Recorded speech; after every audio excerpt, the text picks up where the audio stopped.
À Genève, Stéphane Malandin. Son idée? Transformer les murs en plateforme interactive.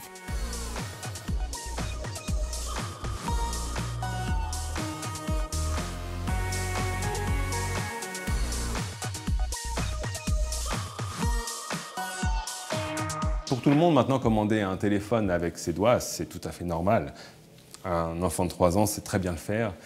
Et l'idée, c'est d'agrandir, donc d'aller encore un peu plus loin, en proposant le même genre d'interaction que sur un smartphone, mais sur des surfaces beaucoup plus grandes, comme une table, comme un mur. Alors nous sommes devant un mur tactile de 5 mètres de long, avec, comme vous pouvez le remarquer, un bureau sous Windows, tout ce qu'il y a de plus classique, comme vous avez l'habitude de l'avoir sur votre PC. Donc je peux me servir d'absolument tous les logiciels qui existent pour Windows, tactilement, sur l'ensemble de l'écran. Alors comment ça marche?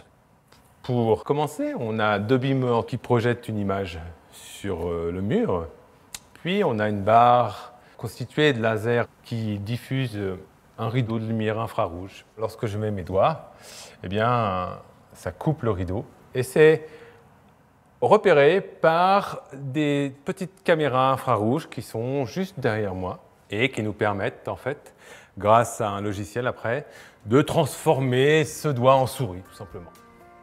Voilà, donc on a vraiment une surface très réactive et totalement multitouch. Alors, utiliser un tel système dans une salle de cours, ça change beaucoup de l'enseignement traditionnel, puisque avant, j'avais une équation, je la posais au tableau et puis j'interrogeais un élève. Les autres, au fond, pouvaient attendre que ça se passe gentiment. Là, je pose une équation et ils doivent tous y répondre sur leur tablette. Après, je vais sélectionner, par exemple, 5 personnes pour qu'ils m'envoient le résultat qui va s'afficher sur mon mur tactile. Donc ça augmente l'interactivité et je pense que ça doit vraiment accélérer l'apprentissage. Alors ici, par exemple, on a un logiciel que l'équipe a développé qui nous permet de faire de la présentation de documents. C'est très intéressant puisque je peux ouvrir plusieurs documents en même temps, les transmettre par email, afficher des vidéos. Alors au départ, je voulais faire médecine et puis j'ai loupé 2 fois mon bac.